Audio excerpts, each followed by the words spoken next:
آپ تشریف لے گئے وہاں سے. تو حضرت موسیٰ ایک دن شام کے وقت دوبارہ آئے بستی میں، لوگ سوئے ہوئے تھے. تو دو آدمی، ایک بنی اسرائیل میں سے اور ایک فرعون کی اپنی قوم میں سے، وہ دونوں آپس میں جھگڑ رہے تھے. لیکن وہ جو حضرت موسیٰ کی بنی اسرائیل کی قوم کا شخص تھا، اس پر وہ قبطی، وہ جو فرعون کے قریبی لوگوں میں سے تھا، وہ ظلم کر رہا تھا اور بوجھ اٹھانے کی بات کر رہا تھا. اب اس نے حضرت موسیٰ کو پکارا کہ یہ دیکھے میرے ساتھ کس طرح کی بات کر رہا ہے. تو حضرت موسیٰ کا ارادہ بھی نہیں تھا، آپ نے بس اس کو سمجھایا. پر کچھ لوگوں کو سمجھ، تو حضرت موسیٰ نے پھر ایک مکہ مارا، ایک گھونسا مارا، صرف ایک ہی. یہ کئی تگڑے اور دلیر اس طرح کے بھی ہوتے ہیں کہ گھونسا ایک بھی برداشت نہیں کرتے. وہ ایک مارا، آدمی دھڑام سے زمین پہ گرا اور ماری گیا. حضرت موسیٰ کا ارادہ نہیں تھا لیکن وہ مر گیا. حضرت موسیٰ علیہ السلام نے اس بات پر اپنے رب سے استغفار بھی فرمائی. قرآن کہتا ہے کہ انہوں نے معافی چاہی کہ اللہ میرا ارادہ نہیں تھا. بہرحال اگلے دن نا حضرت موسیٰ دوبارہ آئے.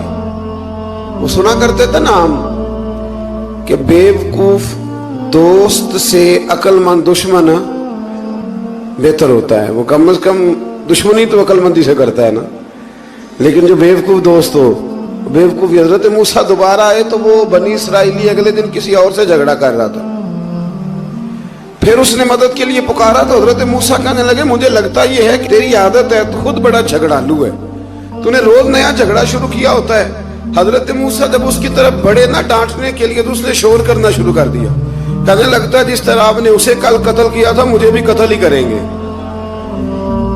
یہ انسانوں کا مزاج ہے کہ آپ جب تک کسی کے طبیعت کے مطابق چلیں گے وہ راضی رہتا ہے، اور ذرا آپ اس کی طبیعت سے ہٹتے ہیں تو وہ شور کرتا ہے. اس نے کہا جی آپ مجھے بھی لگتا ہے ماریں گے. حضرت موسیٰ کلیم اللہ علی نبینا علیہ السلام کے بارے میں جب اس نے شور کیا تو بات پھر فرعون کے دربار تک گئی. وہ تو پہلے ہی بہانہ تلاش کر رہا تھا. اس نے کہا ڈھونڈو، پکڑو اور معاذ اللہ شہید کریں گے. کسی نے آ کے خبر دی کہ آپ جہاں سے ہجرت کر جائیں، اس لیے کہ آپ کے لیے یہاں حالات درست. اور بھائی یہ چھوڑ دیا کریں بات کہ فلاں آدمی کے حق میں فلاں جگہ حالات کیسے خراب ہوئے. تو نبی کریم علیہ السلام مکہ چھوڑ کے کیوں آئے؟ حضرت موسیٰ علیہ السلام نے ہجرت کیوں فرمائی؟ یہ ایک ایسی عجیب بحث ہے جس کو لوگ بلا وجہ چھوڑ دیتے، بلا وجہ چھیڑ دیتے. اور بالخصوص ایک خاتون نے ایک دفعہ مجھے پیغام دیا تو میں بڑی اس کی بات سن کے مجھے عجیب لگا.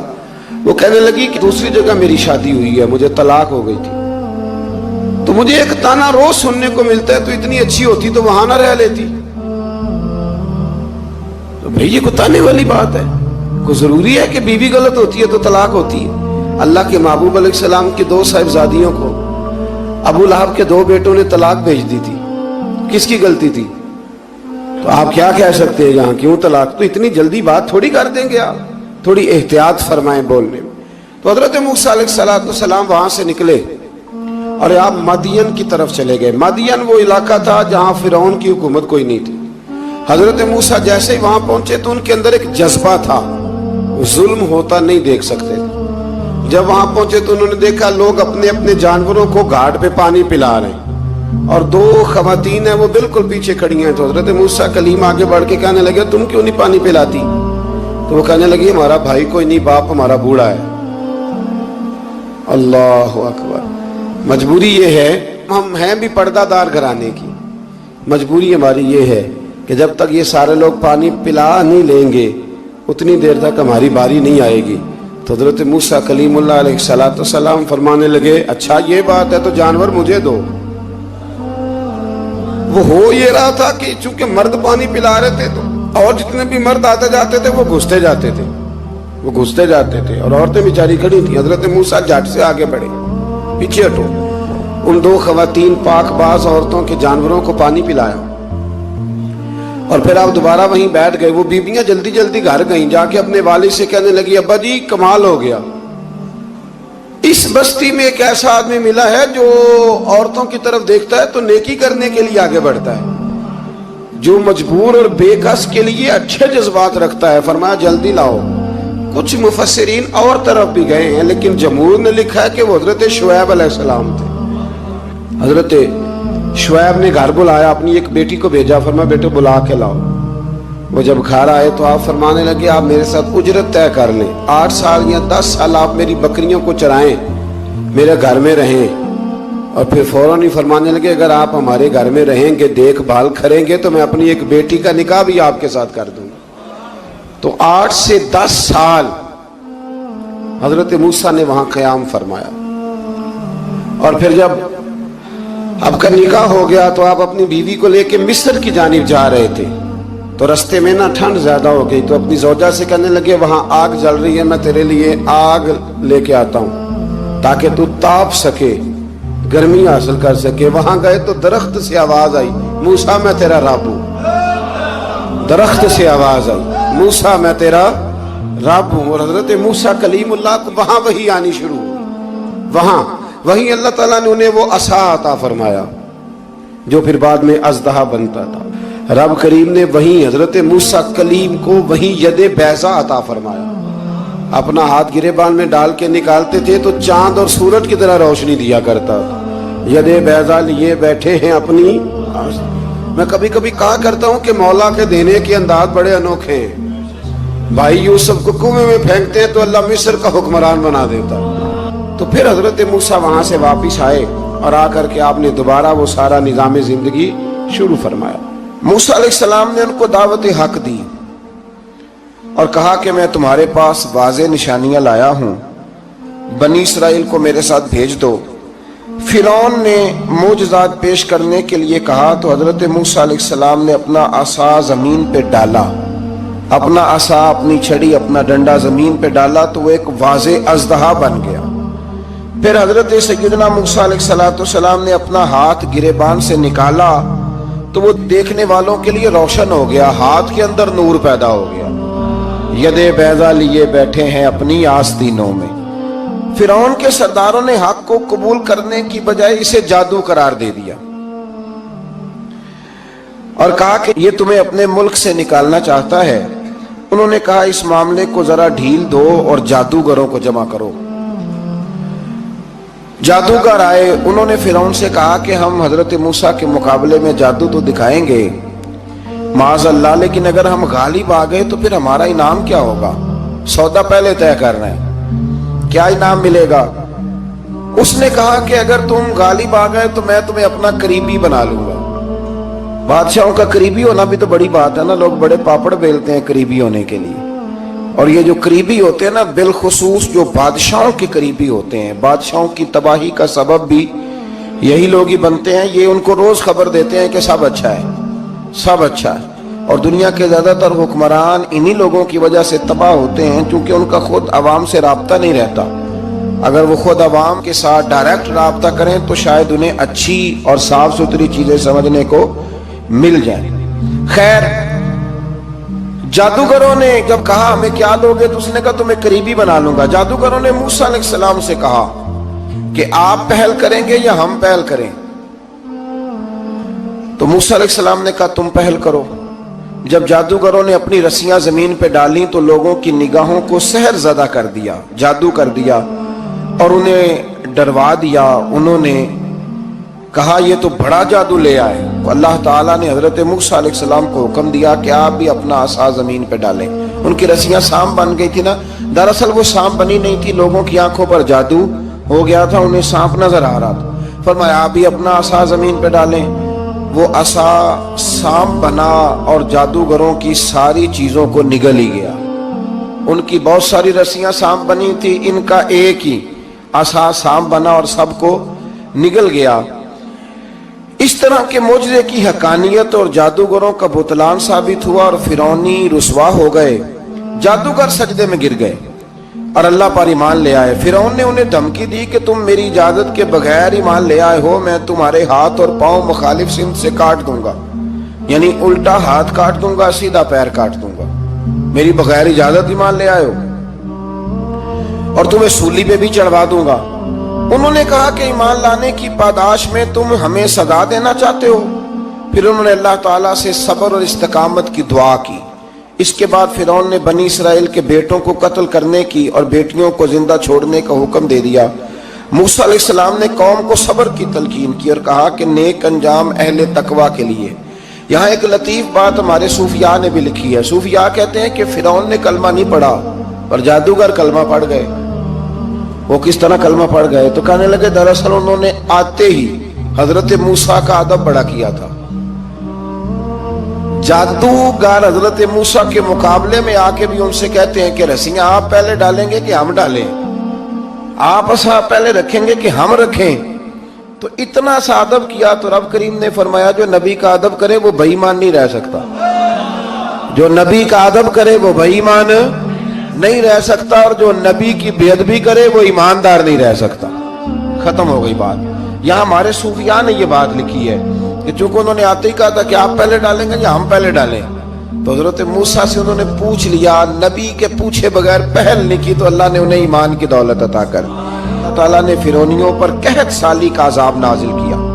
فرعونیوں کا طریقہ یہ تھا کہ اچھائی کو اپنا کمال گردانتے تھے، کہتے تھے یہ ہماری طرف سے، اور برائی کو معاذ اللہ بدشگونی کے طور پر موسیٰ علیہ السلام کی طرف منسوب کرتے تھے، کہتے تھے معاذ اللہ آپ کی وجہ سے یہ سارا کچھ ہو رہا ہے۔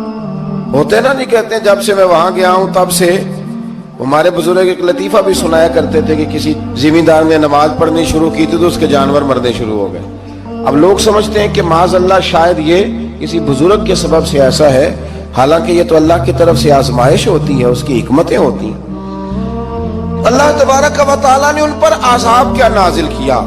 آیت نمبر 130 اور 143 کبھی آپ سورہ اعراف کی پڑھیں تو اللہ تعالیٰ نے ان پر ٹڈیوں کا، جموں کا، مینڈکوں کا اور خون کا عذاب نازل کیا۔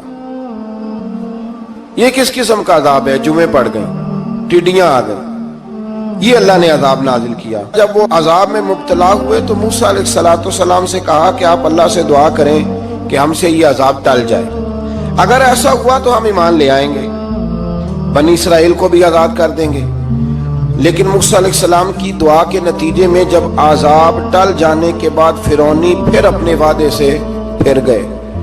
بنو قریظہ والوں نے بھی کئی دفعہ حضور سے وعدے کیے پر اپنے وعدوں پر قائم۔